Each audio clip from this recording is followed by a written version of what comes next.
Abafaram nossa voz, mas se esqueceram de que não estamos sós. Abafaram nossa voz, mas se esqueceram de que não estamos sós. Olá! Hoje nós iremos apresentar sobre a literatura e a história no Ceará. O nosso tema é as mulheres e a escrita pública no Ceará oitocentista, mais especificamente, as pioneiras. Nos dedicamos a esse trabalho principalmente pelo apagamento histórico sofrido por essas mulheres que foram pioneiras na escrita do Ceará no século XIX, né? Essas mulheres escolhidas para este estudo foram a Ana Facó, Emília Freitas, Francisca Clotilde, Ana Nogueira Batista e Alba Valdez. O nosso trabalho ele foi baseado principalmente em duas questões. Quem foram essas primeiras escritoras no Ceará do século XIX e por que, ao colocarem a público os seus escritos, elas foram consideradas ousadas para a época. Antes de discutir a questão da leitura das mulheres no Ceará oitocentista, é importante nós começarmos com uma contextualização do que estava ocorrendo na segunda metade do século XIX, né? Neste período, Fortaleza passa por dois eventos que marcam o perfil da cidade e de seus habitantes. O primeiro deles foi o crescimento econômico a partir da exportação de algodão, tendo também como um marco da época a criação do Ateneu, uma instituição de ensino que foi responsável por formar toda uma elite intelectual que iria atuar ativamente na década de 1880. O segundo evento foi a seca de 1887 a 1889, né? Que foi vista como um retrocesso econômico e cultural das elites intelectuais, pois acabava abalando os discursos e as práticas cientificistas e progressistas das mesmas. A seca demarcou também a impotência do poder público diante o período de estiagem. E com a chegada dos retirantes vindos do interior para a capital, a cidade se transforma, pois muitos deles, vitimados pela varíola, acabam se tornando uma multidão na cidade, escrachando ainda mais a incapacidade dos setores públicos e das elites para resolver esses problemas sociais e políticos, o que acaba causando um grande desconforto para essa elite e o poder público, né? No final da seca, em 79, a elite ela se considera responsável pela tarefa de reconstituir a cidade, fazendo assim da década de 1880 um período considerado de grande atividade intelectual. Eles tomam um papel fundamental de pensar novos caminhos de gestão da cidade, né? Baseado principalmente em conceitos europeus, como o positivismo, o liberalismo, a abolição da escravatura e o modernismo. Essa fortaleza do século XIX, ela passa a ser envolvida por um discurso civilizatório, que combina os avanços da ciência com a necessidade de educar a sua população, criando assim um momento de grande importância para os homens de letras, pois a literatura ela acaba adquirindo um grande prestígio, soando até como um sinônimo de cultura, o que marca assim, né, toda a sociedade de fim de século fortalezense.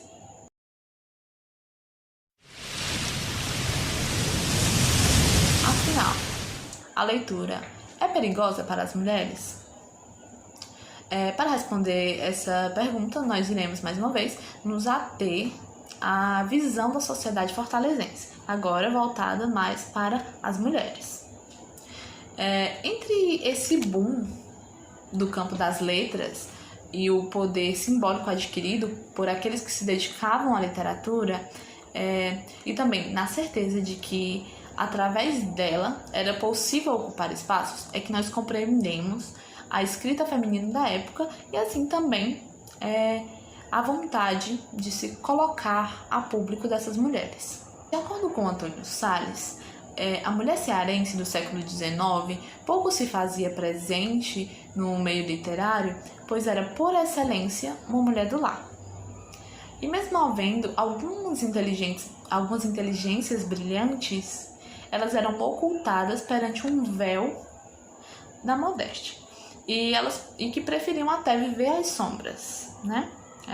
E que até retirá-las desse lugar de sombras confortável a elas seria uma violência.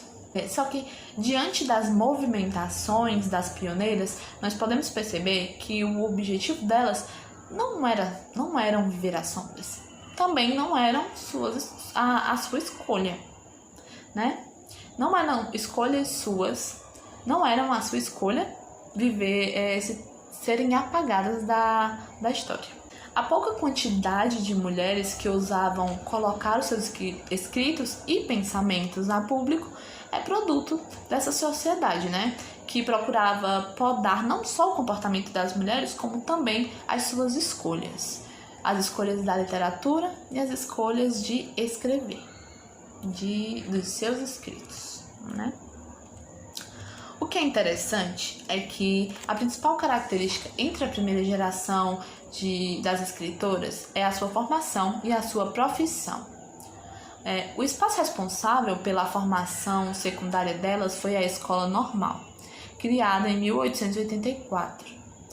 Um estabelecimento de ensino onde eram ministradas as aulas voltadas para a formação de professores, já que naquela época havia uma carência nesse setor. A maioria das mulheres que eram formadas na escola normal atuavam na cidade como professoras primárias, que era uma profissão considerada adequada às mulheres e também foi uma das primeiras atividades fora do lar aceitas para as mulheres de classe média. Porém, isso não quer dizer que elas não sofriam preconceito por escolherem a profissão do magistério e também a educação. Existia naquela época uma clara conexão imposta pela sociedade entre a aquisição de conhecimentos e a decadência moral, visto que uma mulher, para ser considerada ingênua, ser considerada pública perante a sociedade, ela deveria permanecer na ignorância. Então, respondendo à pergunta levantada pelo tópico, a leitura era sim considerada perigosa para as mulheres do século XIX, né? Porque, enquanto para a sociedade a leitura era um espaço de devaneio, uma futilidade para as mulheres, já para elas mesmas era um local de fuga, um momento de fuga da sociedade opressora, pois era só na literatura que as mulheres poderiam sonhar.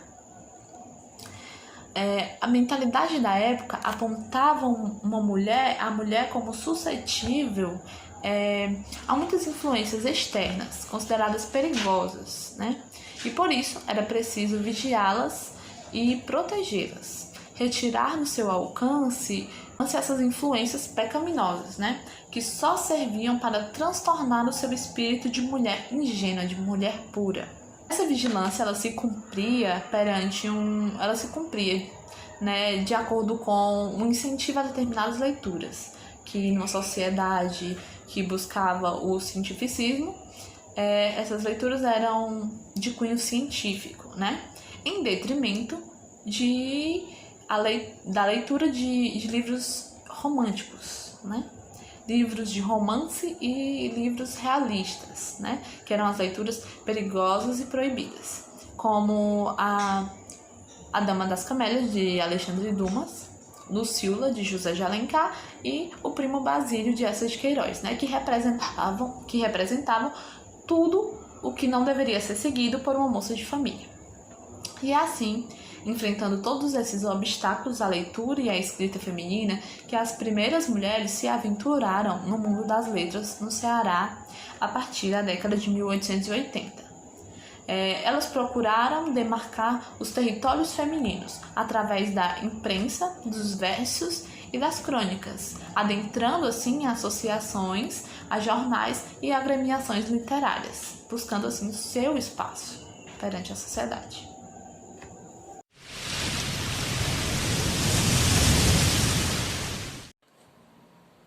Ao falar dessas mulheres, a gente tem que ter a noção que a escrita no século XIX, ela ocupa um espaço de privilégio muito grande. E aí vai ser falado mais adiante pela Leide os pontos de privilégio que levaram essas mulheres a terem esse privilégio na sociedade a partir da literatura. Mesmo diante disso, há uma sociedade que negava às mulheres o direito de fala em público, escrever era uma forma de burlar todas essas regras e meio que um ato de transgressão de tudo aquilo que a sociedade negavam a elas. E aí a gente tem essa negação à alfabetização. Por quê? Porque ler e escrever dava à mulher um poder de comunicação que era considerado não honrável. Porque toda comunicação feita para com a mulher deveria partir do homem da casa. Então, qualquer comunicação feita relacionada a casamento ou comunicação exterior à casa deveria ser feita ao homem. E aí essa comunicação dada de dependência e de leitura e de escrita dava à mulher um poder que ao homem não era considerado honrável nem para a família e nem para casa.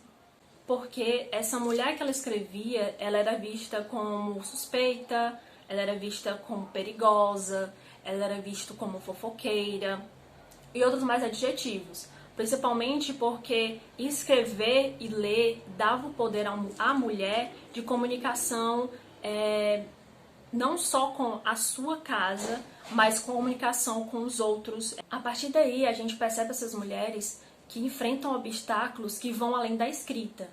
Elas buscam, no mínimo, o direito de poder ler.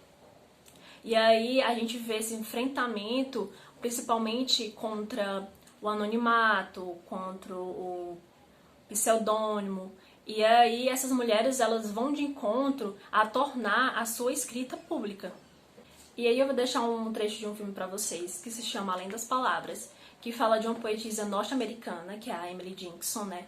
E aí tem até um documentário também sobre a família dela, que fala do enfrentamento da mulher em publicar os seus escritos. E aí quando ela tem esse primeiro contato com o seu poema público, esse contato é feito a partir do pai dela com o editor, ou seja, de homem para homem. E aí quando ela publica esse poema, ela recebe bastante críticas, né? Porque o editor diz que o poema dela, além de ser infantil, a literatura ela não era considerada para mulheres. It is your house, Father. But it is our home, Emily. I have one more favor to ask of you, Father. What is it? You are, I believe, on cordial terms with Dr. Holland, the editor of the Springfield Republican. And the Springfield Republican publishes poetry. I'll write to him. And if he agrees, you may send him some of your work. Dear Miss Dickinson, I've decided to publish Sic Transit Gloria Mundi, as it is the least wayward and shows some wit. As to the rest of the poetry, it is in the common meter, childish, like nursery rhymes. But I must confess that the genuine classics of every language are the work of men, not of women. Women, I fear, cannot create the permanent treasures of literature.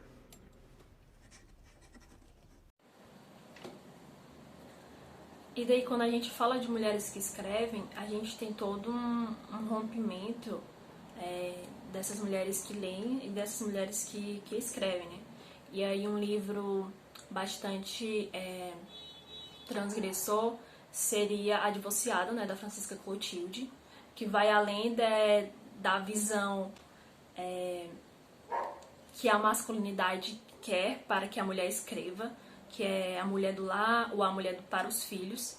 E aí é bastante interessante, porque ela escreve de um livro que vai além da sua época e de algo que vai além do que é aceito pela sociedade. Com isso, a partir da mulher se descobrindo na literatura, vai surgindo várias reflexões acerca do papel da mulher na sociedade.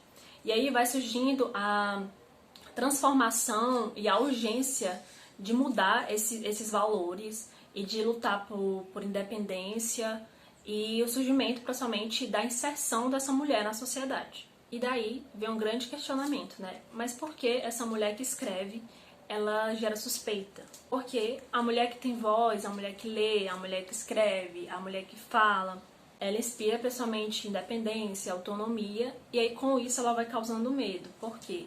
Porque ela meio que retira o papel do homem de ter que ser porta-voz de todas as suas ações. E aí ela é vista como suspeita quando ela passa a ler o que ela escolhe, quando ela escreve coisas além da época ou coisas que vão além da opinião masculina. E à medida que essas mulheres vão se encontrando na literatura, elas vão se descobrindo no meio. E aí elas vão se comunicando com outras pessoas que buscam a mesma coisa, com outras mulheres que buscam a mesma coisa. E aí elas começam a pensar sobre a condição delas de leitoras e escritoras. E aí elas começam a indagar sobre o poder de voz dela na sociedade e delas quererem ser ouvidas. E aí a gente se depara com a dúvida de que possivelmente elas não eram ouvidas de forma eficaz, né? Mas quando a gente vai acompanhar os escritos, por exemplo, da Ana Facó, Francisca Clotilde, a gente consegue perceber, né, nos escritos dela, nos livros dela, sobre o posicionamento político, social, cultural, e aí fica bastante claro a forma com que elas se expressavam diante da literatura, ou diante dos poemas, ou diante dos livros delas.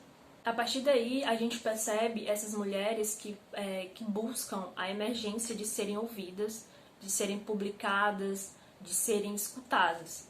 E aí, a partir desse rompimento com essa condição de mulher de casa, mulher das crianças, surge a necessidade dessas mulheres de se inserirem nessa sociedade e nessa literatura que era vista e era publicada apenas para homens. Agora a gente vai falar sobre as pioneiras e os seus escritos. Especificamente nesse trabalho a gente vai falar de 5 escritoras. São elas a Ana Jacó, a Emília Freitas, a Francisca Clotilde, a Ana Nogueira Batista e a Alba Valdez. Mas vale ressaltar que existe um número ainda maior de mulheres que já escreveram no período dessas mulheres.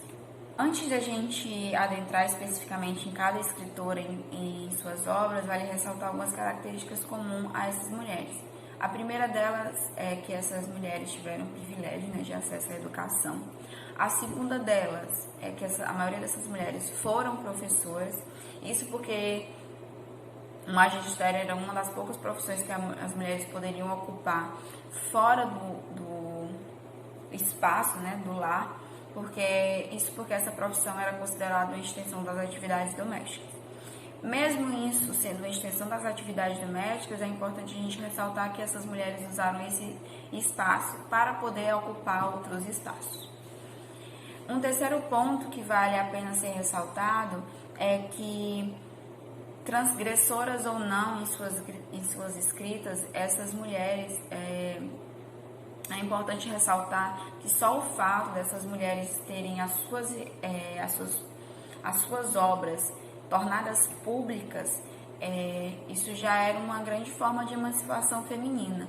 Então, independente se há ou não a ruptura com as suas escritas, só o fato delas estarem ocupando esses espaços significa que elas estavam ocupando esses espaços.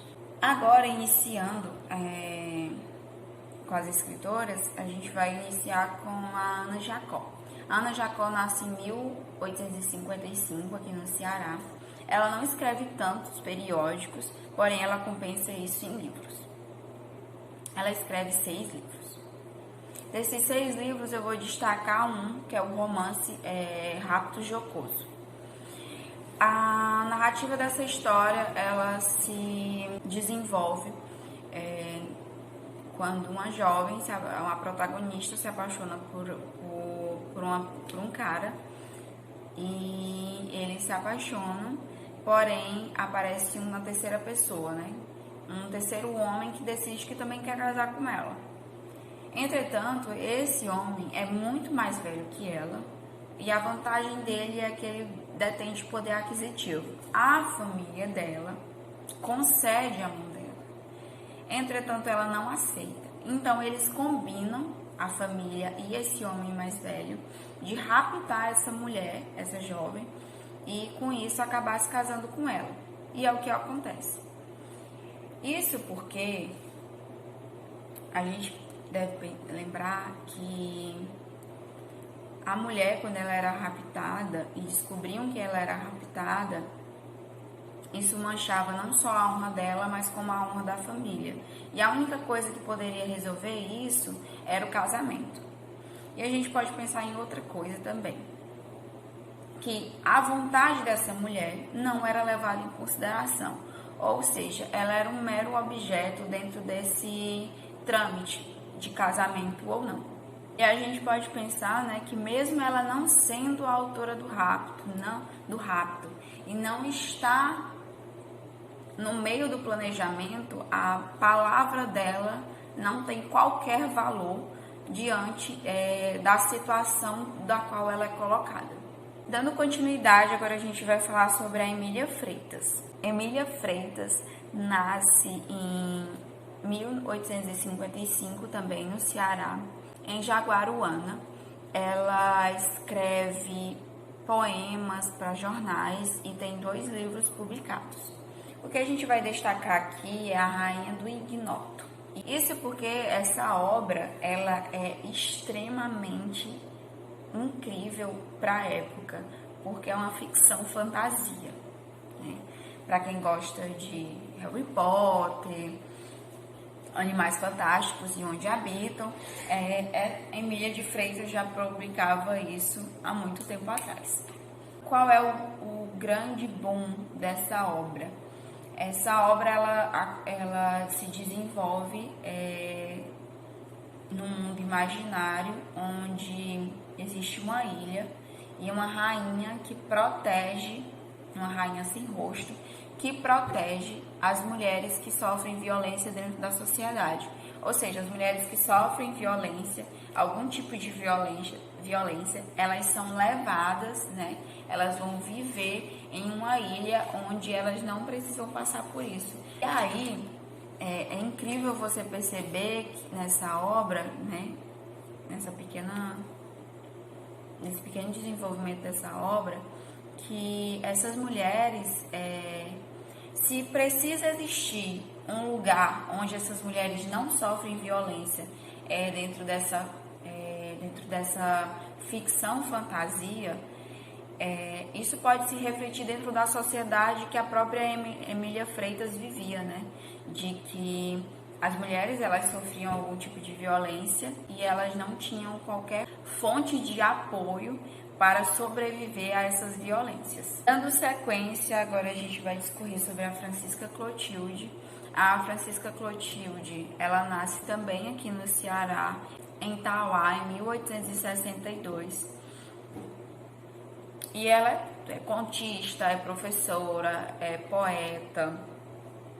Ela produz sonetos, contos. Ela também fazia traduções, porque ela era fluente, né? E uma das obras dela que a gente vai destacar aqui é A Divorciada. Isso porque, quando ela publica essa obra ela é publicada em 1902. Só que a lei do divórcio só é sancionada no Brasil em 1977. Ou seja, ela já fala de um tema, né, aborda um tema que ainda nem legalmente existe dentro da sociedade, que é o divórcio. O que acontece é que a protagonista, ela se apaixona por alguém que não é da mesma classe social que ela, e ela acaba não podendo se casar com ele, porque o pai dela obriga ela a casar com alguém que tem o mesmo status social que ela. Ela acaba casando com ele, enfim, não era algo que ela pudesse negar. eles se casam, só que ela tem um casamento infeliz, porque o marido dela sofre com vício de jogos. O pai dela, vendo que o sofrimento que ela passava com aquele casamento, decide permitir o divórcio dela. E aí ela se divorcia, depois de 2 anos desse divórcio, ela casa com a pessoa que ela amava, né? E aí a gente pode pensar nessa obra como transgressora de uma certa forma, porque os casamentos dessa época, eles tinham que ser mantidos até o fim, né? Até que um ou outro morresse. E aqui ela não precisou chegar a esse ponto para poder se livrar desse casamento, né? E é interessante perceber que a vida pessoal dessa escritora também é fora do padrão de que se gostaria de ter das mulheres, né? Ela se casou 2 vezes, ela teve filhos de pais diferentes, né? Então, a própria existência dela e o comportamento dela, para além das obras dela, já eram bem ousadas para a época que ela vivia. Agora a gente vai falar sobre a Ana Nogueira Batista. Ela nasce em Icó, em 1870. O seu pai era militante, então ela já é militante da Sociedade Libertadora do Ceará, que falava sobre a libertação dos escravos, né? Então ela já nasce num espaço extremamente politizado.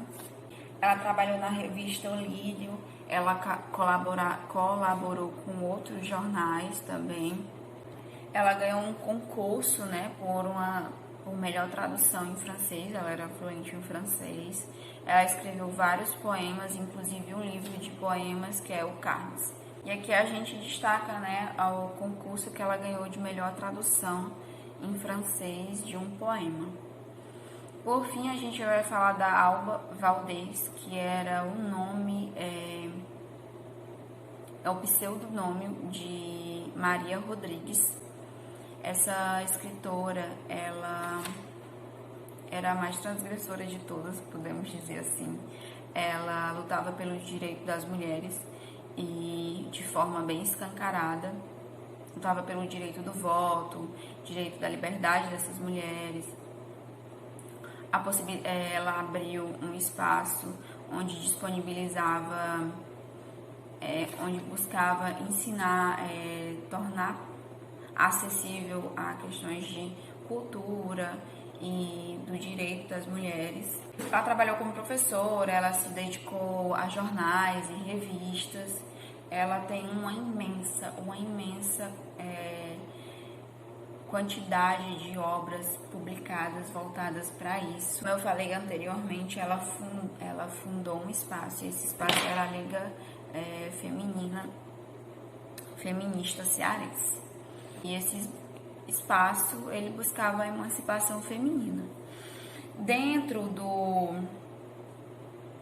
das obras dela que eu vou destacar uma que não necessariamente fala desse aspecto político dela, né? Que é uma obra que é 37 contos curtinhos que falam sobre a vida dela, né? Um tom mais calmo diante de todo o trabalho árduo que ela fazia diante dessa questão da emancipação feminina. E o nome da obra é Em Sonhos.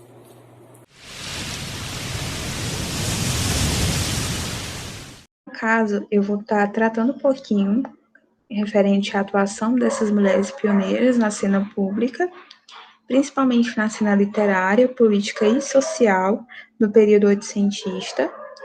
E, antes de mais nada, é importante a gente entender que foram poucas as mulheres que tiveram a ousadia e a coragem de agir na cena pública. Isso se deu principalmente pelo contexto da época, que não era tão propício para as mulheres, para que elas conseguissem se impor e se destacar no meio literário, no meio político e social. Mas, assim, das poucas mulheres que tiveram a coragem de ingressar nesse meio, está a Francisca Clotilde, que no século XIX pertenceu ao clube literário entre 1887 a 1888. Além dela, no século XX, tem destaque a Alba Valdez, que ela também firmou presença em várias agremiações e foi pioneira em diversos projetos. Inclusive, ela foi a primeira mulher admitida na Academia Cearense de Letras durante a renovação da academia em 1922, e ela também fundou, em 1904, a primeira Associação de Letras Femininas, que no caso foi a Liga Feminista Cearense. E essas figuras, elas foram importantes, elas foram responsáveis pela criação de revistas redigidas totalmente ou parcialmente por mulheres. A Francisca Clotilde, inclusive, ela teve grande destaque no ano de 1888, no grupo de colaboradores do Domingo, que era uma revista para as famílias, e, além disso, ela vai participar durante 15 anos na revista mensal A Estrela, que foi criada em 1906. Já a Alba Valdez, ela foi colaboradora valiosa para vários periódicos literários cearenses, entre eles a Panóplia, onde ela fez parte do comitê de redação em 1913 a 1914. No campo já das lutas políticas, em 1980, a primeira batalha abolicionista. E aí, Emília Freitas, outra pioneira, e a Francisca Clotilde, como já foi mencionada, participaram da batalha. A Emília, ela se pronunciou com seus discursos para a nova sociedade abolicionista feminina, cearenses libertadoras, e a segunda, no caso, a Francisca Clotilde, ela publicou no Libertador, que é o principal órgão abolicionista. Ela publicou diversos poemas saudando a abolição na capital. Só que, assim, no entanto, apesar dessa participação ativa, essa participação não se mostrou tão forte quando foi constatado que entre 1883 a 1884 foi o período em que essas mulheres escreveram bastante nos jornais. Porém, não teve nenhuma ligação direta com a questão da abolição. Agora, no campo social, já a Alba Valdez, ela vai ter um destaque ao ser a primeira secretária da Cruz Vermelha Cearense em 1918, no momento da Primeira Guerra Mundial. E quanto à questão da causa feminista, há certa contradição das escritoras nessa luta, devido à questão da não posição de fato, não existia uma posição clara na defesa dos direitos das mulheres. No final do século XIX, por exemplo, a própria Francisca Clotilde, ela hesitou quanto ao combate aos preconceitos da época, referente à emancipação feminina.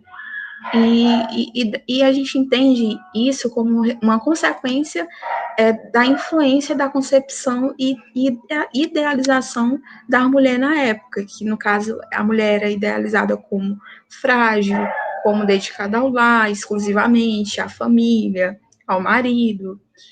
Porém, apesar disso, a própria Francisca Clotilde, ela vai escrever sobre o divórcio, algo bastante não comentado no período, seria um escândalo no período.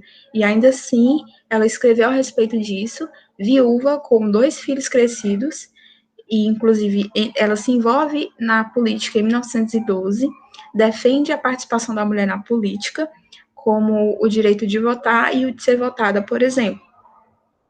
A Ana Facó, outra pioneira, ela, em Páginas Íntimas do seu trabalho, ela vai reclamar da falta da oportunidade de trabalho para as mulheres e da desigualdade que existia entre os sexos. A mesma, ela também ainda comemora a abertura do mercado de trabalho para as mulheres na época, principalmente no início do século XX.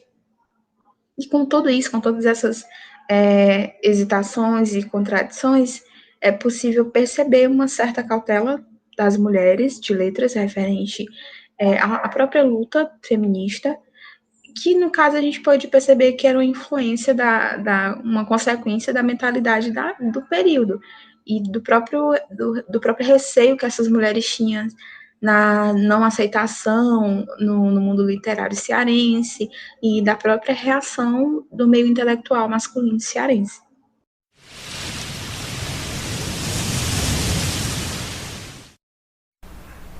Para encerrar a nossa apresentação teórica da fonte, eu vou discutir agora um ponto bastante importante, que é a reação dos homens de letras sobre a participação das mulheres nos campos literário, político e social. Mas antes de adentrar de fato esse assunto, eu queria apenas informar que eu estou utilizando como referência um texto denominado Mulheres de Letras no Ceará, 1880 a 1925, dos escritos à cena pública, que é da autora Valéria. Inclusive, nós estamos disponibilizando o acesso deste texto no final do nosso resumo, caso alguém tenha interesse de ler. Bom, como as meninas salientaram, já no século XIX nós percebemos no Ceará mulheres que ousaram ir além de seus lares, participando de espaços que até então eram dominados pelos homens, como a política, a literatura e até se envolvendo em certas questões sociais. E a invasão dessas mulheres nesses campos, obviamente, provocaram a reação dos homens de letras da época. Agora, resta saber se todos esses homens de letras foram completamente hostis, contrários a essa ousadia das mulheres, adotando uma postura assim, crítica e conservadora, ou se existiram aqueles que foram mais favoráveis, adotando uma postura mais simpática. Em relação aos escritos femininos, a autora Valéria conta que a reação dos homens de letras variou. Ora eles teceram elogios, bem superficiais, ora certas críticas.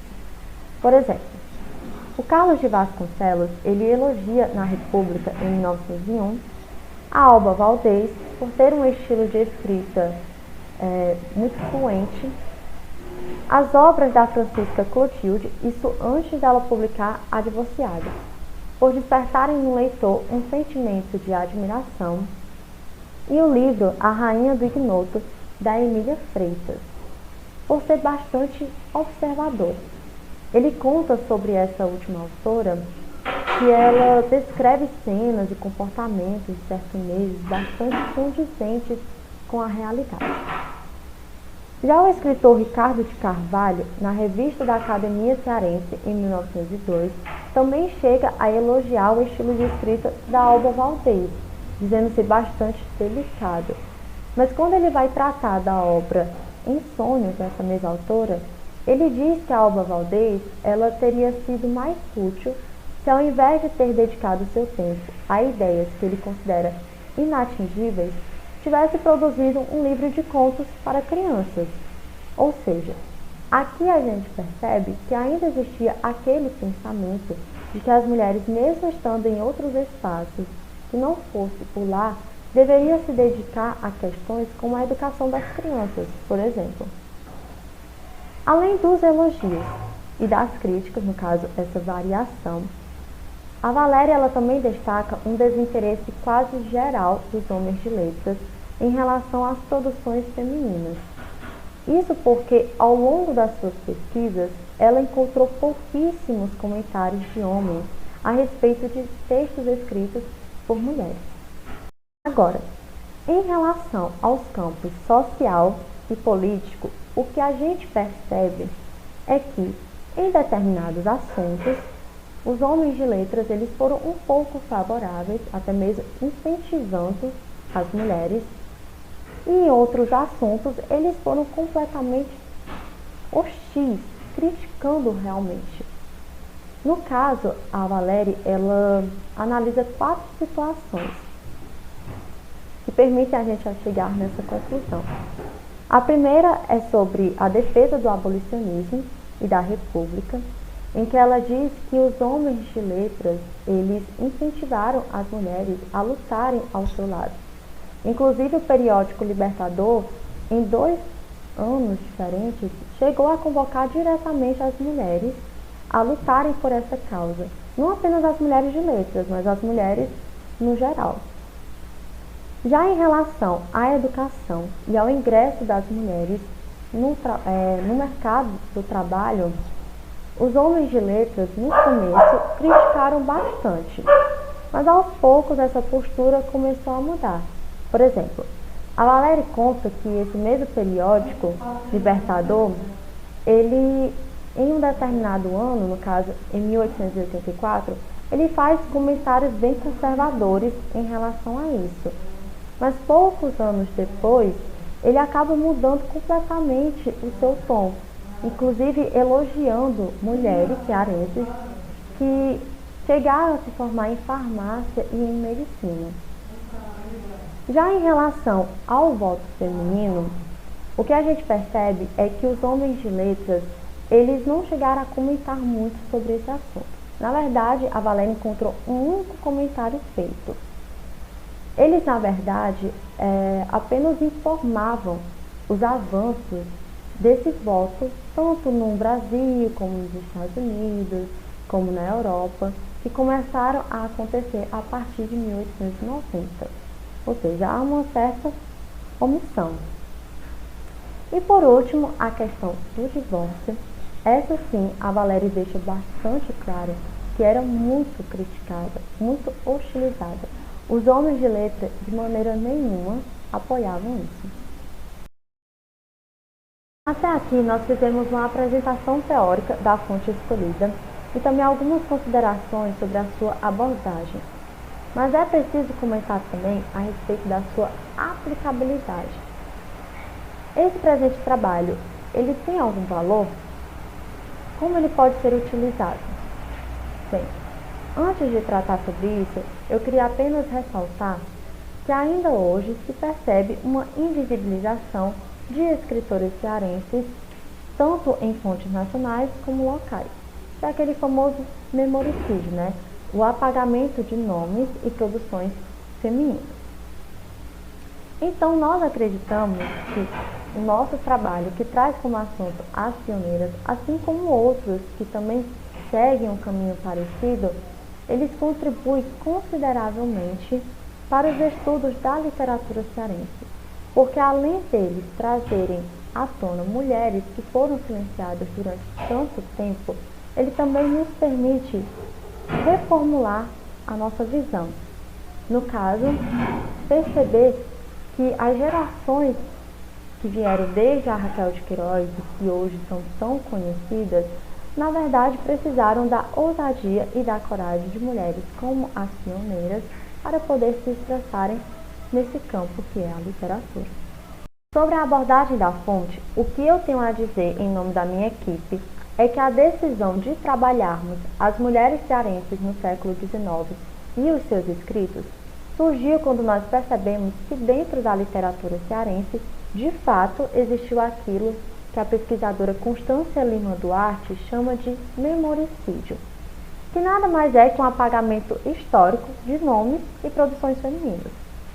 Então, como vocês puderam perceber até aqui, o nosso principal objetivo foi trazer à tona nomes, as produções, as contribuições e a biografia de autoras que pertenceram à primeira geração da literatura cearense, as chamadas pioneiras, que hoje se tem pouquíssimo conhecimento. No caso, nós ressaltamos apenas 5 figuras, que foram a Ana Facó, Emília Freitas, Francisca Clotilde, Ana Nogueira Batista e a Alba Valdez.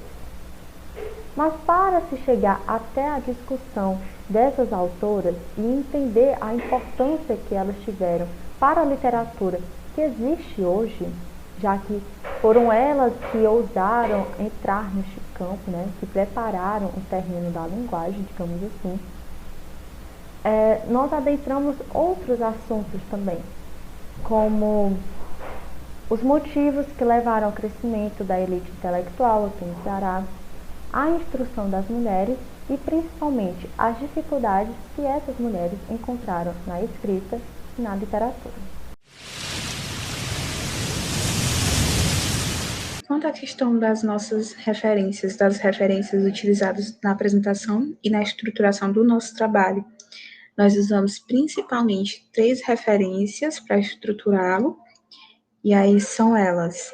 A primeira Entre Mulheres, História e Literatura, a escrita feita por mulheres em Fortaleza no século XIX, da Regia Agostinha da Silva. A segunda referência, Mulheres de Letras no Ceará, 1880 a 1925, dos escritos A Cena Pública, da Valéria. E a terceira e última referência foi Mulheres Escritoras, as Pioneiras do século XIX, da Judênia Moura e da Carla Castro, fascículo do módulo 4 do curso de extensão em literatura cearense, que no caso foi oferecido pela Fundação Demócrito Rocha e pela Universidade Aberta do Nordeste. Bom, quanto à primeira referência que a gente utilizou, que no caso seria Entre Mulheres, História e Literatura, a escrita feita por mulheres em Fortaleza no século XIX, da Regia Agostinha. Esse artigo ele foi utilizado como base de fundamentação dos dois primeiros tópicos, que seriam, o primeiro, a literatura é perigosa para as mulheres? E o segundo, a mulher que escreve é vista como suspeita, onde tratamos sobre a contextualização do boom literário no Ceará, oitocentista, e da alfabetização, das práticas de leituras também aceitáveis para as mulheres da época, e dos obstáculos encontrados pelas mulheres que se dedicavam à literatura. Essa foi a primeira referência que a gente utilizou no nosso trabalho para estruturá-lo.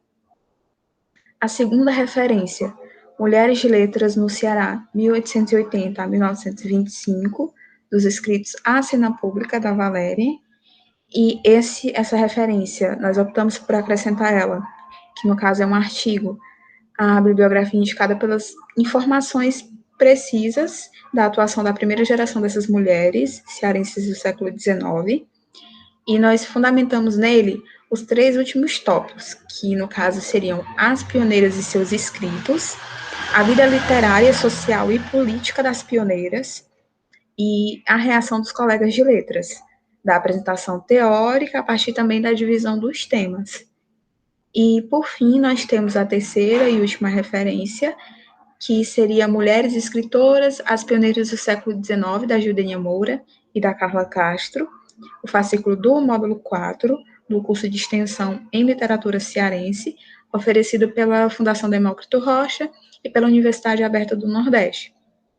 E essa última referência, o fascículo do módulo 4, ele foi utilizado para acrescentar conhecimentos no assunto trabalhado e principalmente também para a visualização enquanto produto de um referencial teórico que também utiliza os artigos que nós escolhemos como referências.